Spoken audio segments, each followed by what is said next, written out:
Assalamualaikum warahmatullahi wabarakatuh. Waalaikumsalam warahmatullahi wabarakatuh. Al-Fatihah ila hadratin Nabi Mustafa Rasul Muhammadin sallallahu alaihi wasallam wa ala alihi wa sahbihi azwaji wa dzurriyyatihi thumma ila ruhat wa ila matin syekhna wa satidina.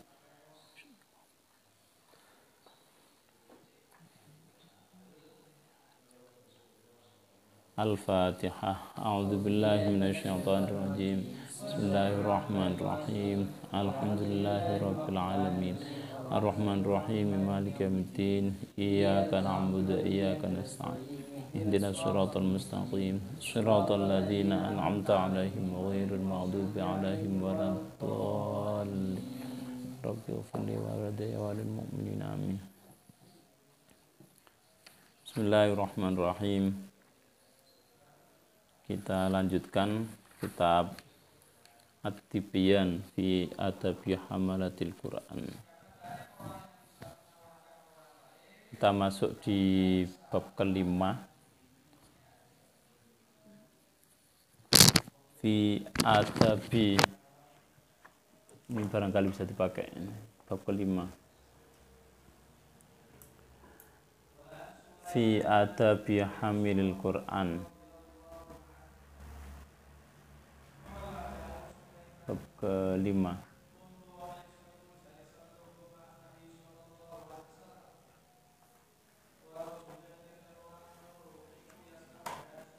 Utawi iki bab kang kaping 5 fi adabi hamilil Qur'ani iku tetep ing dalem mertelake tata kramane wong kang apal Qur'an. Kalau kemarin bab 4 secara umum bagi pembelajar Al-Quran, bagi orang yang ngajar Al-Quran, maka sekarang bab khusus, bab kelima ini khusus bagi yang menghafalkan Al-Quran. Akhir-akhir ini kan di mana-mana, bahkan memang sudah diprediksi oleh baginda Rasul Muhammad SAW bahwa sampai akhir zaman nanti itu orang akan berlomba-lomba menghafalkan apa? Al-Quran. Sekarang di mana-mana program unggulannya adalah apa? Tahfidz Al-Quran. Bahkan kemudian dibuat lomba, dibuat apa? Hafidz di RCTI di TV ya. Itu menurut guru saya ada beberapa tanggapan. Satu, kalau niatnya untuk benar-benar untuk syiar, untuk menambah banyak orang yang menghafalkan apa? Al-Quran, entah itu program paketan. Program paketan itu ada yang paket 1 juz, 5 juz, hafal beberapa surat dan sebagainya. Itu baik untuk tetap menjaga apa pembelajaran Al-Quran, itu baik. Tapi kalau program itu kemudian untuk keuntungan duniawi, maka di sini orang modern itu tasawuf modern istilahnya, akhlak modern itu akhlaknya para orang-orang alim, dilema bagaimana harus tetap mempertahankan pembelajaran dan pengajaran Al-Quran termasuk orang-orang hafal Al-Quran, tapi tuntutan zaman juga harus mengharuskan orang itu menggunakan banyak cara dengan banyak media.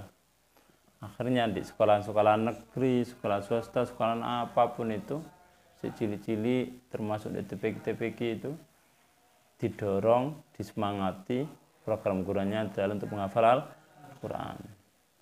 Tetapi yang perlu diperhatikan di sini adalah jangan sampai kemudian banyak program-program yang hafal-hafal Al-Quran itu tetapi tidak paham ancaman bagi orang yang hafal Al-Quran ternyata untuk kepentingan apa? Duniawi.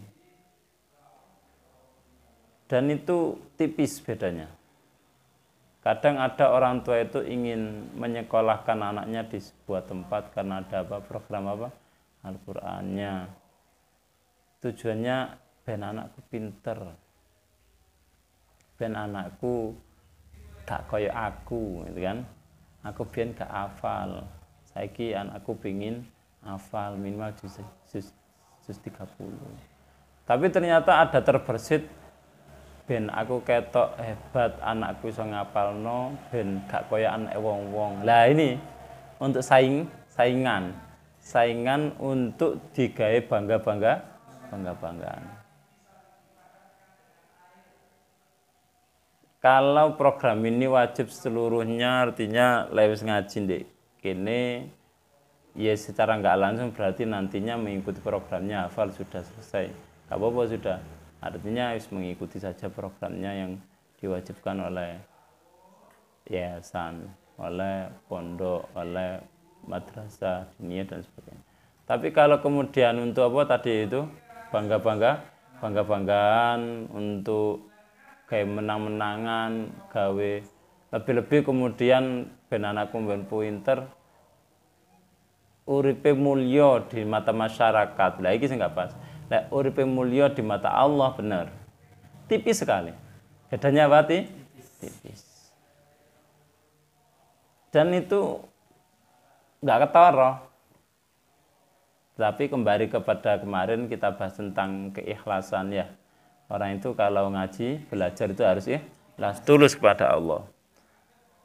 Nah, sekarang sampean wis ngelakoni kabeh, ikut program menghafalkan. Dan sekarang ada teorinya di sini, bagaimana tata cara adabnya orang menghafal Al-Quran. Secara khusus di bab 5 ini nanti dibahas adab-adabnya. Ternyata apa? Kalau nanti dibahas itu berat, sebenarnya berat. Karena harus di sini kalimatnya itu nanti ala akmalil ahwali wa akramis syama'il. Saya bacakan. Bismillahirrahmanirrahim. Kota kodama teman-teman wis dhisik apa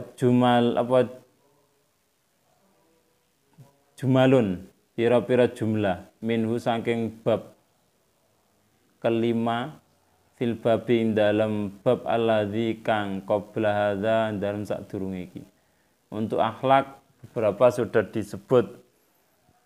Salah satunya wong sing belajar Al-Qur'an, ngapal Al-Qur'an itu harus akhlaknya mulia, harus iso njaga awake, gak gampang sembarangan bergaul dengan orang, gak boleh dusta, harus jujur karena dalam dirinya membawa keagungan Al-Qur'an.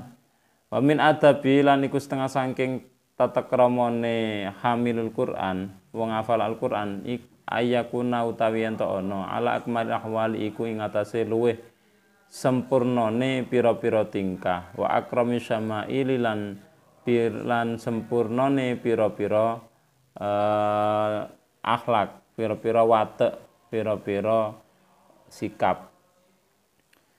Pertama, akhlaknya yaitu seorang penghafal Al-Quran, seorang pembelajar Al-Quran ini utamanya dalam menghafalkan Al-Quran, entah itu menghafalkan 1 juz, 2 juz, itu harus sempurna akhlaknya, harus sempurna tingkah lakunya. Dari sini saja kadang gesun jogo itu, tingkah lakunya, nanti banyak di bawahnya ini. Kadang memang kan gini, mendapatkan sesuatu yang besar, maka harus ada perjuangan yang besar. Ono rego, ono rupo. Ingin mendapatkan hasil yang besar, modalnya harus besar. Contohnya adalah ingin usahane sampean batine akeh, tapi mesti modalnya juga banyak. Nggak ada ceritanya orang berdagang modalnya 100.000, untungnya 100 juta, nggak ada. Yang ada adalah usahanya itu modalnya bisa 100 juta. Nah, seberapa pinternya, seberapa uletnya bisa mengolah itu, bisa jadi keuntungannya sama minimal. 100 juta, keuntungannya menjadi berapa? 100 juta. Atau di bawahnya keuntungannya 50 juta. Kalau bisa sampai di atasnya, ya luar biasa. Tapi kalau terlalu jauh, orang curiga. Modalnya gede, modalnya 100 juta, tapi kok oleh kok sampai miliaran. Iki tekon ndi kon? Mutere opo modalnya cuwilik ya. Didik, ya gaji didik ya lumayan, tapi kok untungnya berlipat-lipat-lipat. Biasanya kan untungnya kan kayak 3 kali lipat lah maksimal itu. Karena harus ada modal, harus kemudian untung diputar lagi untuk membiayai dan sebagainya kan. Nah, sama dengan kita berdagang dengan Allah. Nah kan ya. Seberapa besar pengorbanan kita, seberapa besar pengorbanan orang untuk mau menjaga sikap, untuk menjaga kehati-hatian dirinya, maka sebesar itulah keagungan, kemuliaan yang didapat. Semakin bisa menjaga sifat, sikapnya, maka akhlaknya dijaga, maka kemuliaan akan didapatkan. Ya berat, karena menjaga saiki coba di sini ada. Wa ayarfa nafsahu ala kulli ma nahal Qur'an anhu ijlalan lil Qur'an. Wa ayarfa ala nyento ngedoake sapa hamilul Qur'an fi nafsahu ing awak dhewe ne hamil Qur'an angkul 5 saking saben-saben barang. Nah kang nyegah sapa Al-Qur'an Al-Qur'an anhu saking ma ijlalan krana ngagungake lil Qur'ani maring Al-Qur'an. Wa ayyakuna lan yen ana sapa hamil Qur'an iku masunan kang den reksa andani il iktisabi saking inone penggawean syarifin nafsi kang tur mulya awake murtafi'an alal jababirati kang tur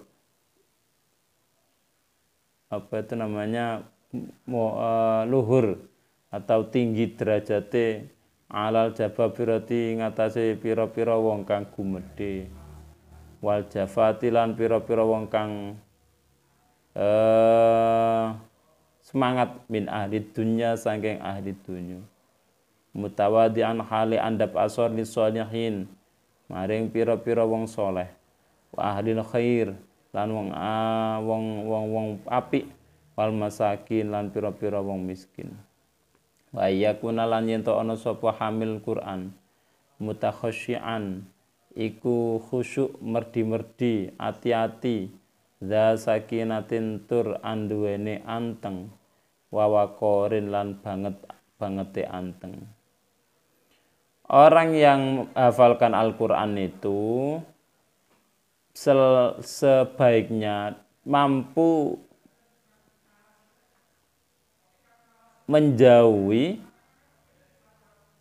menjauhkan dirinya dari hal-hal yang dilarang oleh Al-Quran, hal-hal yang dilarang oleh Allah dalam rangka untuk mengagungkan Al-Quran. Ya jelas, wong belajar Al-Quran, wong belajar agama dan sebagainya, utamanya orang-orang beragama, orang santri dan sebagainya. Ya jelas nggak oleh melakukan hal yang dicegah. Contohnya yang dicegah itu minum khamr, hal-hal yang jelas itu ya, secara lahiriah norma masyarakat pun itu wis nyolong kan nggak baik, jelas. Ini enak ijlalan sebagai penghormatan pada Al-Quran. Artinya hal-hal yang besar itu, hal-hal yang dosa-dosa besar wis ketok. Tapi ada yang lain, apa? Agar juga bisa menjaga harga dirinya dalam hal mencari pekerjaan. Nah, pekerjaan ini kudu hati-hati. Contohnya pekerjaan ini wis ngapal Quran ternyata gak bisa membedakan antara hal yang menghasilkan uang yang halal dengan menghasilkan uang yang haram. Itu kadang beda tipis. Contohnya apa itu nih? Utang uang sing sampai ono ribae. Saya nggak ngomong bunga itu semuanya riba karena bunga itu belum tentu. Saya baca tidak semua bunga itu adalah masuk kategori apa? Riba. Karena bunga itu ada juga sebagai operasional stimulus untuk menjalankan usaha. Artinya ada ada ketentuan-ketentuan yang disepakati. Tapi kalau riba itu contohnya, sampeyan saing PPT usaha nyelang nang wong 100.000, tapi kok balekno 110.000. 120.000 katakan, 120.000 ya. Teman mengiyakan gara-gara modal untuk usaha kata. Atau untuk lah ngono enggak ketara kadang di masyarakat enggak ketara. Kalau pekerjaannya itu dari hal yang seperti itu kan enggak paham. Aduh aku saiki alhamdulillah usahaku lumayan jalan, butuh modal. Akhirnya gak ngurus nyelanan sopo, gak gelok sopo-sopone. Kalau usahanya itu dengan modalnya itu berbagi untung boleh, musyarakah namanya, apa itu namanya, kongsi, kerjasama. Wes ngene ae, aku nggak nyelang, tapi sampean nitip saham atau ya bagi hasil, itu bagus. Nah, tipis memang di situ. Kerjasama mengelola uang itu lek gak paham bahaya. Akad di awal itu loh. Tapi kalau usaha itu kemudian, nah ini tentang pekerjaan. Di sini kata diartikan sebagai andani il iktisab, inone penggawean. Nah di masyarakat masih kadang itu nggak bisa membedakan antara itu ya, antara kerjasama bagi hasil pemotani, kayak nambahi mes, pelane nyewa duwe anu sak kedok, nambahi pinggir-pinggir itu sewa kabeh. Kayak nambahi usaha ini jenis pertanian ini, kemudian butuh modal pupuk dan sebagainya, bibit dan sebagainya, akhirnya ngutang sih nang wong, utang sih. Tapi engko balekno sakmene. Lah itu dengan kalimatnya seperti itu sudah jelas ini ada penambahan ya, penambahan dari uangnya ini enggak boleh. Nah, kalimat-kalimat seperti itu riskan, rawan kalau tidak dipahami oleh orang yang hafal Al-Quran. Karena harus gede pada yang bagaimanapun nanti terjun pada hal seperti itu ya. Kebutuhan itu memang menjadi pekerjaan itu butuh pada modern. Maka harus hati-hati. Juga menjaga kemuliaan dirinya. Contoh kemuliaan dirinya apa? Paling sederhananya pakaian saja. Iya po, menghafal Quran jangan samakan dengan teman-temannya yang lain sudah. Teman-teman yang lain mungkin nandi-nandi katoan, kato dengkuli atau enggak nutup aurat lah yang silanang atau wedok, bahkan wedok megak kudungan jare sing ngapalno wis gedhe dinia wis setoran. Tapi anak-anak banyak masih yang ngajine sekolah atau ngaji pakai kerudung, tapi les di omah coba dolen biasa pedalan buanter goncengan. Sapa iku aku wetok goncengan telu dan kemudian kudungan. Semir pisan. Ini saya sampaikan apa adanya. Apa? Pada akhirnya itu enggak ada pembeda dirinya ini yang membawa menghafalkan Al-Qur'an, membawa keagungan Al-Qur'an dengan orang yang tidak menghafalkan. Nah, ini harus saya sampaikan. Akhlak seperti ini dalam rangka apa? Menjaga. Seperti tadi itu, kalau mau menjaga dirinya, menjaga kehati-hatian dari dalam sikapnya, akan nantinya mendapatkan kemuliaan yang tinggi. Tapi kalau nggak bisa jaga, ya otomatis Al-Qur'annya akan tidak memberikan. Tadi itu kalau modalnya besar, mesti akan mendapatkan apa? Untung yang besar, kan begitu. Murtafi'an 'alal jababira wal jafamin ahli dunya, juga begitu. Jangan sampai kemudian apa itu namanya terjebak pada kemuliaan itu, dianggap hari ini ngaji pewinter ngapalno wis tersohor, lek ngapalno cepat sampai saiki untuk ronjus dalam berapa bulan untuk terunjus dan sebagainya pinter. Akhirnya gumede, apa gumede itu? Sombong. Kemudian saling berbanggaan dengan orang-orang ahli dunia. Ahli dunia itu contohnya ya sebagai bangga-banggaan. Bangga-bangganya seharusnya itu adalah alhamdulillah semakin hafal, semakin dekat dengan Allah. Seharusnya gitu. Itu enggak mengaku akeh, muga. Artinya kayak bangga-banggaan, banding-bandingan. Kayak prestasi. Nah ini tipis sekali. Sekali lagi tak sampaikan memang tipis.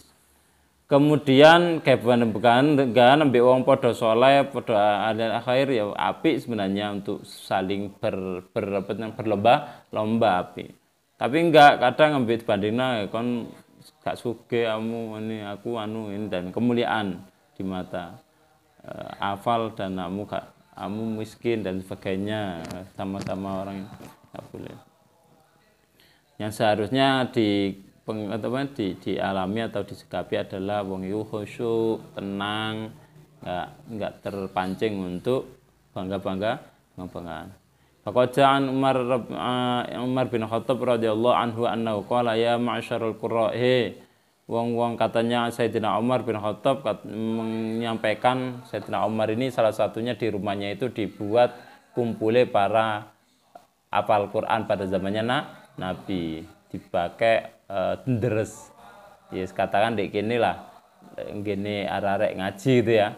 Para sahabat itu kumpul, kadang seringnya itu di rumah siapa? Sayyidina Umar. Beliaunya juga dikenal dihormati betul di antara para sahabat. Akhirnya kalau kumpul itu suatu ketika dibilangi ya ma'syarul qurra, para golongan orang ahli Quran, orang-orang yang hafal Al-Quran, irfa'u ru'usakum, angkatlah kepalamu, warqad waduhalakum tariq, angkatlah kepala kamu, artinya video, karena kalian membawa keagungan Al-Quran. Sudah jelas jalannya orang yang hafal Al-Quran itu menuju jalannya Allah, sudah jelas.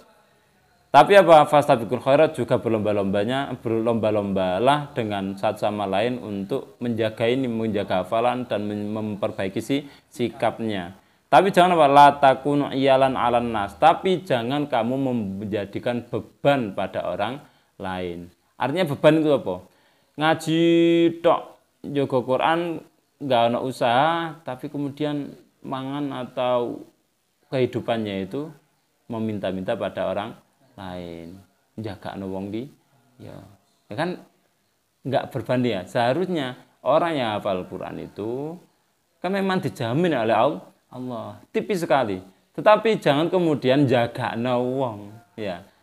Rezekinya memang bisa datang dari manapun. Tetapi jangan kemudian hafal Quran gak gelem usaha, sikapi. Memang berat, sekali lagi berat. Wis njogo awake dhewe tapi juga njogo harga dirinya. Harga dirinya yang bagaimana? Ya awake salah njogo Al-Qur'an sih tiap hari deres, ya kudu deres. Sampean kumpul di sekolahan, beda dengan satu kelas mungkin enggak ngafal kan. Ya waktu ini mungkin dolane enggak sama dengan teman-temannya. Bagaimanapun enggak bisa sama sampean ada waktu tertentu untuk deres untuk jaga. Sampean kerja yang ngono. Karena sudah menghafalkan, mana harus dijaga minimal juz ammanya yang sudah dijaga, yang dihafalkan, atau sama juz 1 itu sudah 2 juz. Ini rata-rata anak-anak itu saya sarankan juz 1 sama atau juz 29, juz 1, 3 juz sama juz 30 nantinya. Iku aja wis untuk nantinya kalau mau menjaga dan sebagainya sebagai polisinya. Akhirnya untuk mengingatkan diri sendiri. Kate apa-apa iku ana panduane gitu lho. Kate ne kerja sing keliru sing ndak ono koncone ngejak, ayo dagelan online penipuan. Kan ono. Saiki usum nggawe akun dan sebagainya untuk penipuan dan sebagainya. Iku rada eling. Duh, aku iki wong sing apal aku wong ngerti. Ngono lho. Masuk katen melok ngono. Enak kok keuntungane nek modal nggih akun tok engko ditransfer wong. Sekarang itu musim ya usaha-usaha sing pingin instan langsung sugih kayak ngono iku akhirnya transfer baru menghilang, wis akune tutup dan sebagainya. Akhirnya menggadaikan harga dirinya hanya untuk kepentingan dunia. Atau wong wajib tok tapi kemudian enggak ingat enggak eling usaha saking sibuke akhirnya enggak usaha, enggak kerja, enggak nang ngene tani yo enggak dagang yo enggak nang sawah yo enggak peternakan ya enggak enggak artinya enggak punya usaha. Akhirnya ngaji tok. Nah, rezeki tekan di sapa jare, teko pangeran. Tapi terbersih dalam hatinya jagakno wong. Engko dikeki wong, seneng, diujene pun seneng. Akhirnya bendina dikeki wong terus dan sebagainya. Kei dikeki wong. Akhirnya wong kan ya mungkin sekali dua kali mungkin wong itu apa dulure lah katan kei maem tiap hari dikirim. Tapi seterusnya akhirnya wong mikir Wong iki apal Quran tapi gak nyambut gawe. Kan elek. Iya kan? Tipis sekali akhirnya gak nyambut gawe, akhirnya anak itu pakai anaknya akeh pisan. Waduh. Itu. Atau sebaliknya, adik mulia tapi ngaji ndek ini niate untuk golek duit. Nanti ada hukumnya di sini. Wa yambaghi li hamil Quran ayyurafa bilailihi idzan nas naimun. Sebaiknya orang-orang dari Abdullah bin Mas'ud radhiyallahu anhu qala yambaghi li hamil Quran ayyurafa bilailihi idzan nas naimun. Seyogianya orang hafal Quran itu tahu waktunya ketika malam banyak orang tidur, maka dia bangun. Ya diluk-diluk bangun apa seminggu sekali atau seminggu 2 kali bangun untuk apa? Deres untuk tahajud, munajat kepada Allah, ben ono rambu-rambunya, ben ono ngilingno. Wa binaharihi idzan nasu muftirun. Sesekali poso ya. Ketika siang hari puasa. Ya syukur-syukur Senin Kamis atau enggak syukur Kamis atau apa bulan-bulan tertentu ya. Ada bulan tertentu poso. Lek gak kuat poso ya minimal iso njaga awake dhewe. Wa bihuznihi idzan nas yafrahun. Ketika banyak orang tertawa-tertawa, rada ngerem. Ojo kumpul ndek juwagong di warung suwe. Marune tulinan main remi. Ya ini ya, hati-hati. Itu remian sampai begadang malam. Ya nyanggongi gak apa-apa. Karena sampean adalah sing hafal Quran. Nyanggongi dilu-dilu gak apa. Tapi muelok remian suwe bar jagang-jagang guyu-guyu ora pantes. Wa bibuka ihi idzan nas yadhakun. Ketika banyak orang-orang senang mau sampean sesekali ya nangis nang Allah. Bengi eling ya Allah. Quran iki membawa keagungan Al-Qur'an panjenengan. Ora pantes terlalu seneng di dunia dan sebagainya. Karena seperti kemarin di dunia ini seenak-enak di dunia adalah ujian. Ben awak dhewe iso niti-niti hati-hati. Wa bisumiti idzan nas yahudun. Iso njogo hati-hati meneng kapan ngomong. Gak gampang ngomong syukur jeplak guyonane wis gak kaya arek istilahe lek wong gak duwe ilmu ngono ya. Ngomong sembarangan wis mboku goro, mboku gawe-gawe, mboku wis pokoke ngomong halek kudu mikir sik lek kate ngomong hati-hati. Tapi khusyuk idzan nas yahtalun dan sebagainya.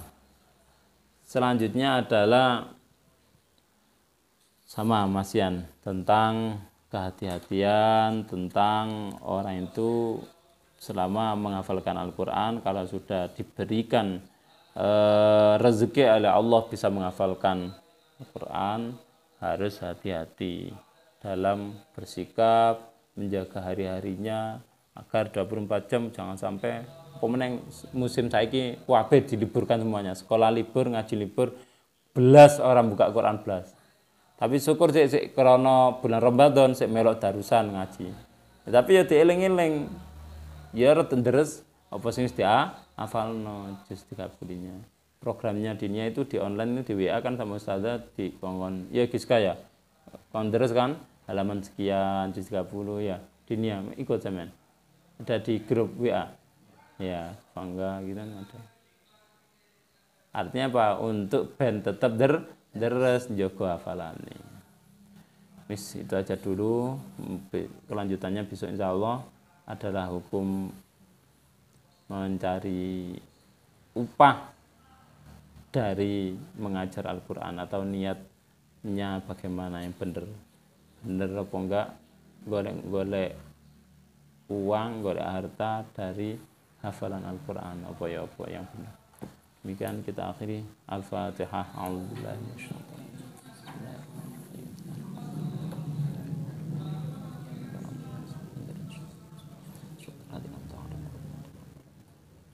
Bismillahirrahmanirrahim. Wal 'asri innal insana fi khusr illa alladziina aamanu wa 'amilus solihati wa tawassaw bil haqqi wa tawassaw.